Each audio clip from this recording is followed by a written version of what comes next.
Operahan sa utak ang isang tatay sa Palawan matapos atakihin ng high blood pressure. Paano nga ba makakaiwas sa tinaguriang traidor na sakit? Para bigyan ng mukhang balita, Mobile Journal, Yeda Pascual. Inoperahan sa utak ang isang padre de pamilya sa Puerto Princesa, Palawan. Bigla kasi siyang nag-collapse dahil sa high blood pressure.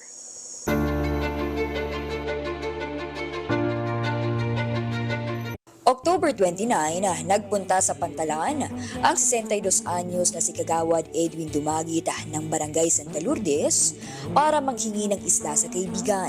Pero pagdating doon, bigla na lang daw siyang nahilo at natumba. Buti na lang nasalo siya ng anak at isinugod agad sa ospital. Mataas ang ano niya, 220 yung kanyang dugo. Tapos yung kanyang utak, namaga na. Sa taas ng dugo niya. Kinabukasan, operahan na kaagad siya kasi nga para yung pamamaga ng kanyang utak hindi mag-ano dito sa kabila. Dahil sa peligro sa kanyang buhay at kalusugan, pumayag na ang pamilya na ipa-opera ang utak ng padre de pamilya.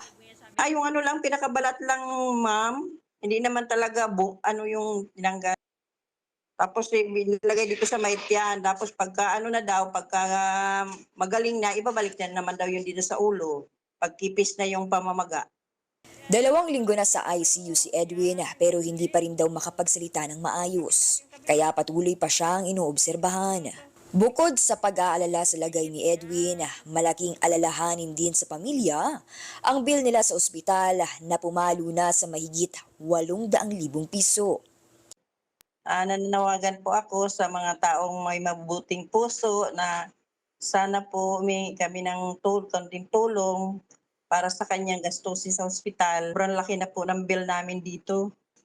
Para maiwasan ang pag-atake ng high blood, ugaliing mag-monitor ng BP. Kapag hindi bumaba, kailangan bumisita sa doktor para sa ilang lab test. Dito rin malalaman kung ikaw ay bibigyan ng maintenance. Ugaliin din ang healthy lifestyle.